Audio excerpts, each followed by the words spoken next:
बैठे हैं निग्रहोहम महितले। मंदिरों की जहां तक आपने बात की, मैं बहुत दीर्घकाल तो नहीं कर सकता, लेकिन लगभग 6 महीने तो हमने वाराणसी प्रवास किया है। और हमारे भाई तो 6 वर्ष तक, हमारे छोटे भाई श्री पुरुषोत्तमानंद गुरु जी, वो 6 वर्षों तक वाराणसी में रहकर ही विद्या अध्ययन किए हैं। वो बताते थे, भैया इस मंदिर में हम नित्य दर्शन करने जाते थे, वो मंदिर की जगह शौचालय बन गया है। भैया इस मंदिर में हम भगवती की आराधना किए थे, स्तुति की, ये श्लोक हमने इस मंदिर में दिखा था, भैया वो मंदिर नहीं है। मैं अपनी बात बताऊं, जो गोयनका पुस्तकालय था, विश्वनाथ पुस्तकालय गोयनका जी का, वहां पर मैं निरंतर जाता था। हमारे अग्रज हैं श्री ब्रजेश पाठक ज्योतिषाचार्य जी, उन्होंने हमें वो स्थान दिखाया था और मेरे प्रिय स्थलों में से वो था। वहां बहुत दुर्लभ ग्रंथ हम पढ़ते थे। लेकिन क्या है ना, ग्रंथ से सरकार को पैसा नहीं मिल रहा, मंदिर से सरकार को पैसा नहीं मिल रहा। सरकार को क्या लगता है कि चूंकि मंदिर उस भूमि पर है और वो भूमि चूंकि हम राजा हैं, अब राजा पर भी मैं आऊंगा बाद में, लेकिन वो भूमि हमारी है तो मैं जो चाहूं वो कर लूं। और ये सरकार का जो पराक्रम है, पुरुषार्थ, वो हल्द्वानी और शाहीन बाग में नहीं दिखता। ये केवल वही दिखता है, क्योंकि सरकार ने बहुत सिलसिलेवार आघात किया। और सरकार से मेरा तात्पर्य पार्टी और नेता से नहीं है, ये लोकतंत्र के नाम पर जो सर्कस बैठा रखा है लोगों ने, उस पूरी व्यवस्था से, चाहे वो कार्यपालिका हो, चाहे वो विधायिका हो, चाहे वो न्यायपालिका हो, चाहे वो चुनाव की प्रक्रिया में सम्मिलित लोग हो, चाहे वो किसी भी प्रणाली में जो इस सिस्टम से जुड़े हुए लोग हैं, जो इसमें किसी भी प्रकार से संलग्न है, वो सारे लोग एक ऐसी अघोषित व्यवस्था की गुलामी कर रहे हैं। अलग अलग लोग उसको अलग अलग, कोई इल्यूमिनाती का नाम दे देता है, कोई फ्रीमेसन्स का नाम दे देता है, अलग अलग ब्रांडिंग हो सकती है। लेकिन जिन आसुरी तत्वों के, जिन तंत्रों के वो गुलाम बने हुए हैं, वो सीधे सीधे कलयुग के द्वारा संचालित हो रहे हैं कि भारत की भूमि से वर्णाश्रम को, भारत की भूमि से गौ को, भारत की भूमि से पातिव्रत्य को, भारत की भूमि से श्रुति स्मृति याग मुक्त सदाचार को कैसे उखाड़ कर फेंक दिया जाए और मनुष्य और पशु के मध्य जो है शारीरिक भेद को भी मिटा दिया जाए।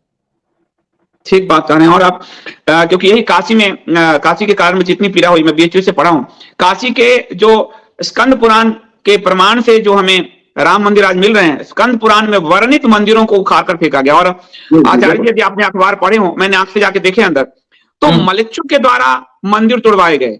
हिंदू हाँ, मलेच्छु हिंदू मजदूरों ने मना किया, मलेच्छों के द्वारा तुड़वाए गए, शिवलिंग को करवाया गया और बिल्कुल खिलौने की तरह अन्नपूर्णा माता का मंदिर यहाँ उखाड़ के वहां लगा दिया, वहां उखाड़ के इधर लगा दिया। तो ये इससे जो उस का जो आभा मंडल है, जो तंत्र शक्तियां हैं, जो बनारस की, और जिसको विदेशियों ने भी लिखा है कि भगवान काशी को मनुष्य ने नहीं बसाया, वो आघात हुआ होगा स्वामी जी, आचार्य जी, इस पर। बिल्कुल। शास्त्रीय देवताओं का जब, अब देखिए देवताओं की दृष्टि से थोड़ा विचार करें, शास्त्रीय कालमान की आप बात करेंगे बंधु, तो मनुष्य के 360 वर्षों के बराबर देवताओं का एक दिन रात होता है। ये तो स्वर्गस्थ देवताओं की स्थिति है। और परमात्मा को मूलतः इन बातों से प्रभाव पड़ता नहीं है। ऐसा नहीं कि आप पूज दिए तो परमात्मा की शक्ति बढ़ गई और परमात्मा की आपने पूजा बंद कर दी तो उनकी शक्ति घट गई। ये देवताओं के साथ होता है। सहज ज्ञा प्रजा पृष्ठा पुरोवाचक प्रजापति अनेन प्रसविष्ठ कामधु देवान भावयतानेन ते देवा भावयन्त परस्परम भावयन्त श्रेय परम वाप्स्यथ। देवताओं की आराधना करके मनुष्य उनका बल बढ़ाता है। शास्त्रों का आराधना, मनमोजी आराधना नहीं। जिस देवता को जिस कार्य के लिए जिस विधि से पूजित करना है, उस विधि से आश्रय लेने पर उस देवता का बल बढ़ता है, देवता के अनुग्रह से मनुष्य के कार्य संपादित होते हैं। लेकिन अगर व्यक्ति वहां पर कुकृत्य करे, देवता का भिंसन करे, आज आप बताइए कोई भी निम्न स्तर का भी नेता हो या प्रशासनिक अधिकारी हो या कोई निचली अदालत भी हो, अगर किसी को नोटिस जारी कर दे, फोन कर दे, तो व्यक्ति विवश हो जाता है वहां जाने के लिए। ये समाज की वस्तु स्थिति है। लेकिन देवताओं के प्रति ऐसी उपेक्षा है जैसे वो हमारे आराध्य छोड़िए, वो हमारे सेवक होने के भी योग्य नहीं। तो इसका एक प्रतिफल, और ये कोई आज नहीं हो रहा, ये कोई आज की बात नहीं है, ये बात है पुरातन काल। ऐसा नहीं कि कोई किसी एक कालखंड में हुआ। पहले भी कंस ने यही किया, पहले भी हिरण्याक्ष ने यही किया, रावण ने पहले भी यही किया और अन्य असुरों ने भी यही किया। हाँ, अब क्या है, अभी औरंगजेब ने भी यही किया। हाँ बिल्कुल, हाँ बिल्कुल। अभी के असुरों में क्या बात है ना, उनके बड़े बड़े दांत नहीं होते, बड़े बड़े सिंह नहीं होते, वो आकाश में उड़ते हुए और खटवांग लेकर आक्रमण नहीं करते। वो लाल बत्ती की गाड़ियों में आ रहे हैं और आगे पीछे अंगरक्षक लेकर चल रहे हैं और विशिष्ट कपड़ों से युक्त हो रहे हैं और अच्छे भाषण देते हैं और काम सारा असुरों वाला कर रहे हैं। इन्होंने अपना यूनिफॉर्म बदल लिया है, कार्य इन्होंने वही रखा है। ये हमारा अनुभव है इस विषय में। और ये तब तक चलेगा जब तक शास्त्रीय विधि से शोधित शासन की व्यवस्था न हो जाए। अब या तो अभी जैसे पूरी शंकराचार्य जी का हिंदू राष्ट्र अभियान चल रहा है, उधर स्वामी मुक्तेश्वरानंद सरस्वती का राम राज्य का कुछ चल रहा है। अलग अलग लोग अपने अपने चिंतन से इसमें लगे।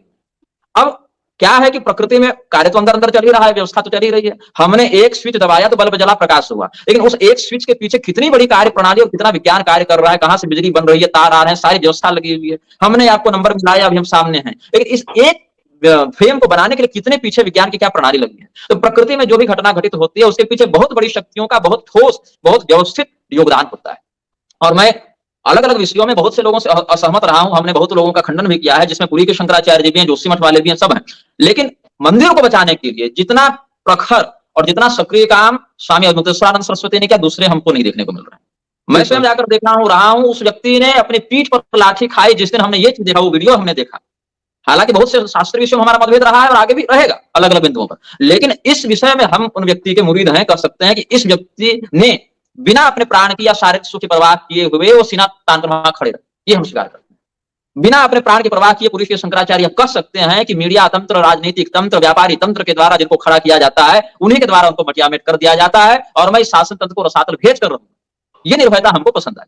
कारण है कि उस स्थान पर उन्होंने जो खून बहाया, जो पसीना बहाया, जो परिश्रम किया, उसका परिणाम तो अवश्य भावी मिलेगा। अब यही बात है कि हमने अगर मिर्च का पौधा लगाया है तो 2 महीने 3 महीने में हमें फल मिल जाए, और आम का लगाया तो 10 साल 15 साल में फल मिले, लेकिन फल तो मिलेगा। अवश्यमेव भोक्तव्यं कृतं कर्म शुभाशुभम। कंस को उसके पाप का दंड तुरंत नहीं मिला। अपने बहन के पुत्रों को, 6 पुत्रों को उसने मार दिया, तो अगले ही दिन उसको दंड तो नहीं मिल गया, 11 वर्ष के बाद मिला। लेकिन जब दंड मिला तो उसकी स्थिति ऐसी थी कि एक सामान्य व्यक्ति भी उसकी बात नहीं मानता था, अवहेलना करता था। चक्रवर्ती के समान शासन करने वाला दुर्योधन अपने अंत को जब देखता है तो उसको पानी पिलाने वाला कोई उसके सामने खड़ा नहीं था। जंघा टूट गया, तड़प तड़प कर मरा। कर्म तो पीछा नहीं छोड़े, सत्कर्म हो दुष्कर्म हो, कर्ताभिमानी जीव को उसका फल भोगना ही पड़ता है। लेकिन यहां पर यह देखना है कि सनातन धर्म के अलग अलग वर्ण में, अलग अलग जाति में, अलग अलग संप्रदाय में, अलग अलग कुल में जो भी व्यक्ति स्थित है, वहां पर रहते हुए उस मोर्चे से वो धर्म के लिए क्या करना है। वहां पर अब ये बात नहीं होनी चाहिए अब तो शास्त्र को दूसरे स्थान पर रख रहे हैं, पार्टीवाद को पहले स्थान पर रख रहे हैं। पार्टियां आती हैं, पार्टियां जाती हैं, शास्त्र आते जाते नहीं। आप यहाँ पर जब तक काम है रहेंगे, जब बड़ी अदालत में ऊपर जाएंगे तो वहां आपके राजनीतिक या पारिस्थितिक विचारों के आधार पर निर्णय नहीं किया जाएगा। वहां का नियम बड़ा ठोस है और बहुत स्पष्ट है, और वहां पर आपको कोई अवसर नहीं दिया जाएगा। हिंदुओं की आस्तिकता जो है ना, वो बहुत लचर हो गई है। हिंदुओं की आस्तिकता म्लेच्छों के भी तुलना में देखें तो बहुत निम्न स्तरीय हो गई है। बल्कि हम तो कहें हिंदू, आज का हिंदू वैकल्पिक आस्तिक है। इसको आस्तिक इसलिए बनना पड़ा है क्योंकि अभी इसके अंदर पूर्णतया भ्रष्टता नहीं आ पाई है। पूर्वजों का कुछ ऐसा संघर्ष रहा है इसके साथ। अगर इसको विकल्प दिया जाए कि कल तुम नास्तिक बन जाओ, तो खुशी खुशी नास्तिक बन जाएगा। अधिकांश हिंदू जो है आज के, जो स्वयं को फार्म में रिलीजन के स्थान पर हिंदू लिखने के लिए तैयार हैं, ऐसे हिंदू भक्ष्याभक्ष्य पर, कुल धर्म पर, गोत्र धर्म पर, वर्णाश्रम पर बिल्कुल भी निष्ठा नहीं रखते। इनको यही लगता है कि जो हमें सोशल मीडिया के माध्यम से या हमारे पार्टीवादी आदर्शों के माध्यम से जो प्राप्त हो जा रहा है वही धर्म है और वही सही है। लेकिन मनुष्य जीवन कितना मिल गया है इनको, 50, 60, 70 साल, और अगर वैक्सीनेटेड हो गए हैं सरकार की कृपा से तो उससे भी कम देखने को मिल रहा है। कोई भी 15 साल 20 साल में लुढ़क जा रहा है, उसमें क्या कहें।